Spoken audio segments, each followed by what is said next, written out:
to be a global citizen, having traveled to various countries and having friends from different countries as well.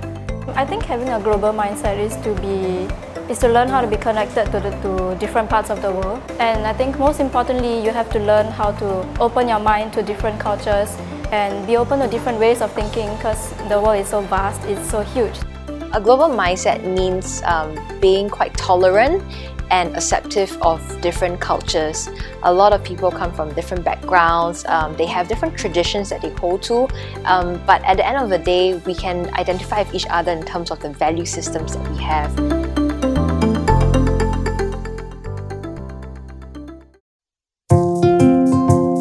Hi, my name is ShuQi. I started Q Communications in 2014. Come 2016, we will be a 2-year-old company.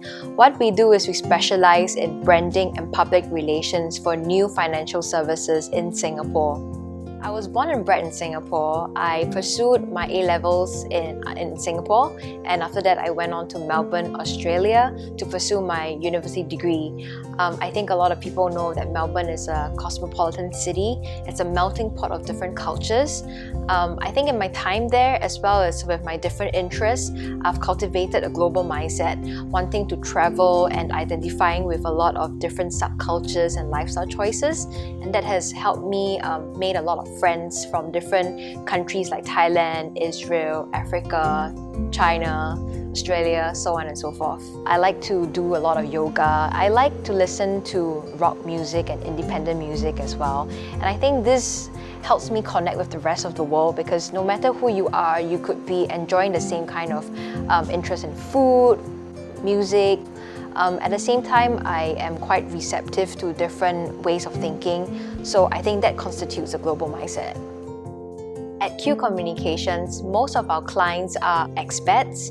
They have been living abroad and they have just recently come to Singapore to set up their new businesses in the financial services industry. With that, it's really important to connect with them on a global level in terms of talking about different trends that affect the financial industry.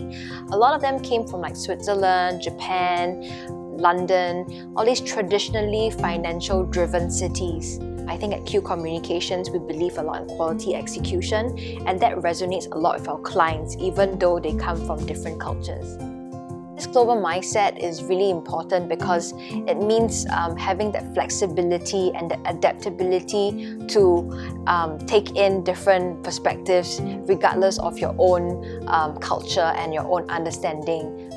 Especially in a very creative industry like communications, it's really important to give the team flexibility to work from anywhere. We hire a lot of freelancers who are currently juggling university educations and different interests. What we do is we allow them to work from home sometimes, maybe work at cafes if they needed to brainstorm new ideas, and occasionally have team meetings where we have face-to-face interactions to better iron out and brainstorm certain things to make sure that we're all on the same page. Everyone is being stimulated by different environments, so putting them in a different setting when you are talking to them about different issues definitely helps to solve problems in a more effective manner. Creating that kind of inclusive and creative work environment is really important to help them step out of their comfort zone and to feel like they belong to your organization and want to value add to it.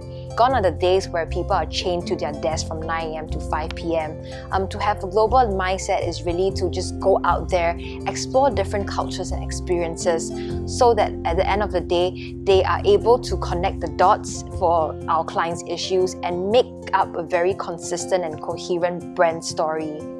I think a global leader needs to have that empathy and take the time and effort to really understand each individual on a very personal level, which means knowing what their strengths and weaknesses are and just accepting the fact that everyone's different and everyone has different approach to achieving the same results.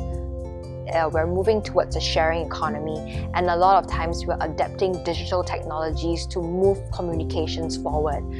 This means, companies have to embrace digital capacities, communicating with staff not just over email and telephone, but also perhaps having group WhatsApp messages, Skype calls, Google Hangouts, so on and so forth. Realistically speaking, a lot of organizations would require a lot of time and effort to achieve a change in mindsets. I would suggest that companies adopt a more inclusive approach, in the sense that, just listen into what your staff needs. If they need time off to brainstorm an idea, give them that flexibility to perhaps work from home, and you never know what kind of ideas and results will be generated from that process. It would really help companies if team members these days have an entrepreneurial mindset, meaning to say they come to work with the want to try new things, explore new things, and find solutions to problems. I think that's really important because the world is changing very fast. We never know what's going to come in the near future. So, just being able to take in as much information as possible in a shorter period of time, which means not just being in a cubicle from 9 a.m. to 5 p.m, but more of just going out, talking to different people, reading up the news on different platforms would definitely help team members feel more knowledgeable and well-equipped to answers, to find solutions. Working with people who have probably lived abroad for many years or are coming from different countries to settle in Singapore, it just means that in Singapore, we deal with a lot of international businesses. So having a global mindset helps us empathize and relate to these people and to better understand what the client needs are.